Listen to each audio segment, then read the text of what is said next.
स्वागत आहे सगळ्यांचं माझ्या व्हिडिओमध्ये।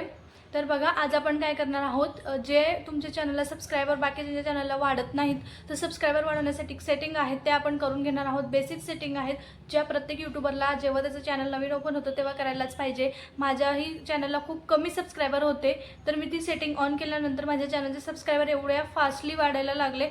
तर मी तुम्हाला सांगते, माझ्या चॅनलला आता 86,000 सबस्क्राइबर आहेत, तुम्ही चेक करू शकता जाऊन। आणि त्याच्यानंतर आपण आता ते सेटिंग कोणते आहेत ते बघणार आहोत। तर चॅनलला नवीन असाल तर सबस्क्राइब करून घ्या आणि व्हिडिओला लाईक करायला विसरू नका। चला तर मग आपण सुरुवात करूया। तर बघा, या ठिकाणी तुम्हाला करायचं काय आहे, तुमच्याकडे YT स्टुडिओ ॲप्लिकेशन असेल तर YT स्टुडिओ ॲप्लिकेशन हे तुम्हाला ओपन करून घ्यायचं आहे।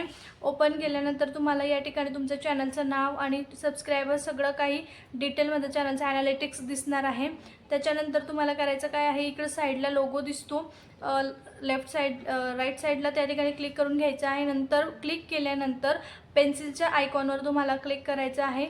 अजिबात वेळ वाया न घालवता आपण फक्त आणि फक्त महत्त्वाचे सेटिंग काय आहेत त्या बघणार आहोत। तर बघा, या ठिकाणी या सेटिंग बघितल्यानंतर खाली आपण तुमचं इथे या ठिकाणी चॅनलचं नाव आणि हँडल कोण करतंय त्या गोष्टी आणि डिस्क्रिप्शन वगैरे जे तुमच्या चॅनलचं असेल ते मॅन्डेटरीच असतं, ते तुम्हाला भरणं मस्ट आहे। ठीक आहे, खाली तुम्हाला होम टॅब दिसत असेल तर होम टॅबवर क्लिक केल्यानंतर तुम्हाला या ठिकाणी दोन सेटिंग दिसतील। तर होम टॅबची पहिली सेटिंग अशी असते, show your channel home tab to highlight and showcase content for your audience. बघा, या ठिकाणी तुम्हाला काय करायचे आहे, दोघं सेटिंग आधी ऑफ करून घ्यायच्या। जर तुमच्या ऑन असतील तर आधी ऑफ करून घ्यायच्या, त्याच्यानंतर दोघं सेटिंग ज्या आहेत त्या ऑन करून घ्यायच्या आहेत। तर बघा, पहिल्या सेटिंगमध्ये होतं काय की ही जी सेटिंग आहे आपण जर ऑफ ठेवली तर या ठिकाणी तुमचं चॅनल लोकांच्या होम टॅबला दिसणार नाही किंवा ऑडियन्सच्या होम टॅबला दिसणार नाही, म्हणून ही सेटिंग आपल्याला ऑन करून घ्यायची आहे। आणि सेकंड जी सेटिंग आहे फॉर यू सेटिंग, त्यामध्ये तुमचं कंटेंट जो आहे म्हणजे तुम्ही जे व्हिडिओज बनवता ते व्हिडिओज तुमच्या ऑडियन्स, जर तुमचे आता चॅनल सपोज आपलं कुकिंग रिलेटेड आहे तर कुकिंग रिलेटेड व्ह्यूअर्स जे असतात त्यांना तुमचं चॅनल हे सजेस्ट केलं जाईल। टेक रिलेटेड असेल तर टेक रिलेटेड व्ह्यूअर्सला तुमचे चॅनल हे सजेस्ट केलं जाईल। खाली बघा, मोर सेटिंगवर तुम्हाला क्लिक करून घ्यायचं आहे। या खूप महत्त्वाच्या सेटिंग आहेत ज्या तुम्हाला करायच्या आहेत। बघा, खाली तुम्हाला व्हिडिओ, शॉर्ट्स, लाईव्ह स्ट्रीम हे ऑप्शन दिसत असतील। तर बघा, जर तुम्ही व्हिडिओ बनवत असाल तर ते ऑन ठेवायचं आहे। सगळ्यात आधी तुम्हाला सेटिंग ऑफ करून घ्यायच्या। त्याच्यानंतर बघा, व्हिडिओज बनवत असाल तर ते ऑन करायच्या, शॉर्ट्स बनवत असाल तर ऑन करायच्या, लाईव्ह स्ट्रीम घेत असाल तर ती ऑन करायच्या। आणि खालची जी सेटिंग आहे ऑल कंटेंट, त्याच्यावर तुम्हाला ऑनच ठेवायची आहे ती ऑल कंटेंट। कारण बघा, या ठिकाणी काय म्हटलं आहे, जेही तुमच्या चॅनलमध्ये जेवढे व्हिडिओज अपलोड केलेले असतील ते सगळे व्हिडिओज व्ह्यूअर्सपर्यंत पोहोचतील। आणि जर खालची रिसेंट कंटेंट ओनली जर म्हटलं, ती खालची सेटिंग जर तुम्ही ऑन केली तर या ठिकाणी होईल काय की तुमचे जे फक्त लास्ट 12 मंथ्सचे व्हिडिओज असतील तेच फक्त ऑडियन्सला दिसतील। त्याच्यामुळे वरची ही सेटिंग आपल्याला ऑन ठेवायची आहे आणि या ठिकाणी सेव्ह करून घ्यायचा आहे हा सगळा डेटा सेव्ह केल्यानंतर आपण जाणार आहोत महत्त्वाच्या सेटिंगकडे। या ठिकाणी बघा, सेटिंगमध्ये यायचं आहे। बॅक केल्यानंतर तुम्हाला सेटिंगचं आयकॉन दिसेल, सेटिंगच्या ऑप्शनवर तुम्हाला क्लिक करून घ्यायचं आहे। या ठिकाणी महत्त्वाच्या सेटिंग आहेत त्या महत्त्वाच्या सेटिंग करून घेऊयात। पुश नोटिफिकेशन्स, अकाउंट्सच्या खाली एक ऑप्शन आहे पुश नोटिफिकेशन बेलचं, त्या ठिकाणी तुम्हाला क्लिक करून घ्यायचं आहे, म्हणजे चूज युअर प्रेफरन्स म्हटलेलं आहे या ठिकाणी। तर या ठिकाणी काय करायचं आहे, तुम्हाला सगळ्या ज्या सेटिंग आहेत त्या तुम्हाला 5 ते 10 मिनटं ऑफ करायच्या आहेत। कारण डेटा हा यूट्यूबमध्ये स्टोअर असतो, म्हणजे प्रोसेसिंग चालू असते, बफर्ड झालेला असतो डेटा। तर 5 ते 10 मिनटं जर डेटा आपण सेटिंग्स ऑफ केल्या तर आपला डेटा यूट्यूबच्या लक्षात येतो जेव्हा आपण जसेही आपण सेटिंग्स ऑन करत असतो। ठीक आहे, तर या ठिकाणी 5 ते 10 मिनटानंतर या ॲनालिटिक्स, त्याच्यानंतर अचिव्हमेंट्स, नंतर पॉलिसी, सगळ्या ज्या सेटिंग आहेत त्या 1 बाय 1 आपल्याला ऑन करून घ्यायच्या आहेत।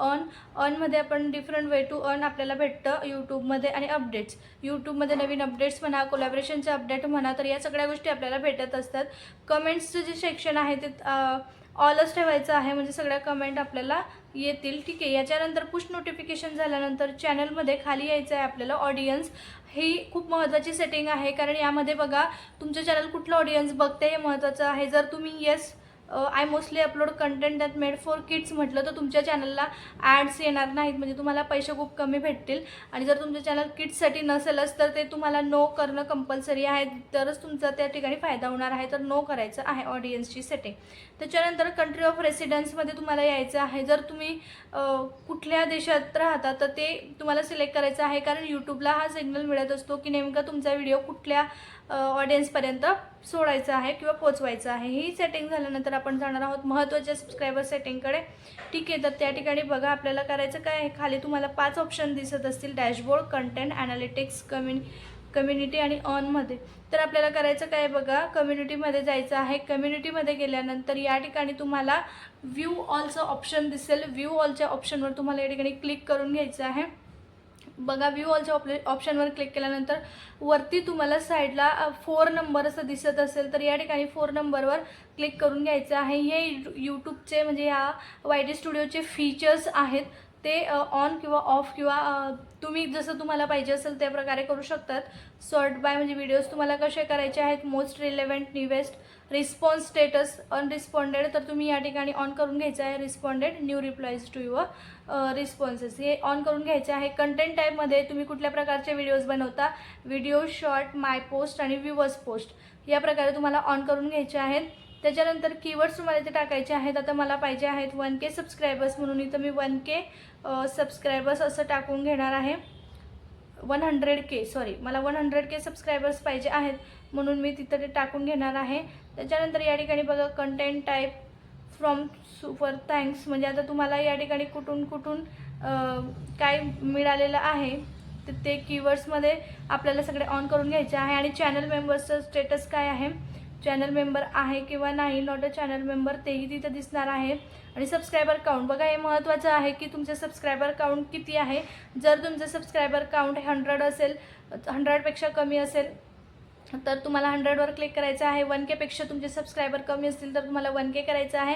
आणि त्याच्यानंतर 10K सबस्क्रायबरपेक्षा कमी असतील तर 10K करायचं आहे. आता माझं 100Kपेक्षा कमी आहेत म्हणून मी 100K करेल, म्हणजे माझं जे चॅनल आहे किंवा मला जे सबस्क्रायबर पाहिजे ते लवकरात लवकर भेटतील. आणि ऐती या ठिकाणी अप्लाय करायचं आहे. अप्लाय केल्यानंतर बघा या ठिकाणी तुम्हाला यायचं आहे कीवर्ड्समध्ये आल्यानंतर परत एकदा तुम्हाला इथं सबस्क्रायबर हे टाकल्यानंतर या ठिकाणी अप्लायचं ऑप्शन येतं, ते अप्लाय करायचं आहे. ठीक आहे, तर या ठिकाणी हे पॉईंट्स तुम्हाला लक्षात ठेवायचे आहेत. आणि त्याच्यानंतर मग बघा तुमचं जे चॅनल आहे, तुमच्या चॅनलचे जे सबस्क्रायबर्स आहेत ते लवकरात लवकर वाढायला मदत होईल. बघा या ठिकाणी ह्या सेटिंग तुम्हाला सगळ्या लक्षात ठेवायच्या आहेत. बघा सबस्क्रायबर माझे आधी खूप कमी होते स्टार्टिंगला, त्याच्यानंतर मी बऱ्याच सेटिंग केल्या, म्हणजे जे सबस्क्रायबर सेटिंग असतात किंवा YT स्टुडिओमध्ये आपल्याला सेटिंग दिलेल्या असतात त्या सेटिंग केल्या. त्याच्यानंतर माझ्या चॅनलचे सबस्क्रायबर एवढ्या फास्ट, म्हणजे एका दिवसामध्ये 50 ते 100 सबस्क्रायबर माझे वाढायला लागले. आणि व्ह्यूज पण मग सबस्क्रायबर वाढले म्हणजे आपल्या चॅनलला व्ह्यूजसुद्धा येत असतात. त्याच्यामुळे तुम्हाला या गोष्टी लक्षात ठेवायच्या आहेत आणि करायच्या आहेत. कारण आपण जर व्यवस्थितरित्या सबस्क्रायबर्स आपले वाढले किंवा आपल्या चॅनलला व्ह्यूज झाले तर आपण नक्कीच पुढे ग्रो करू शकू.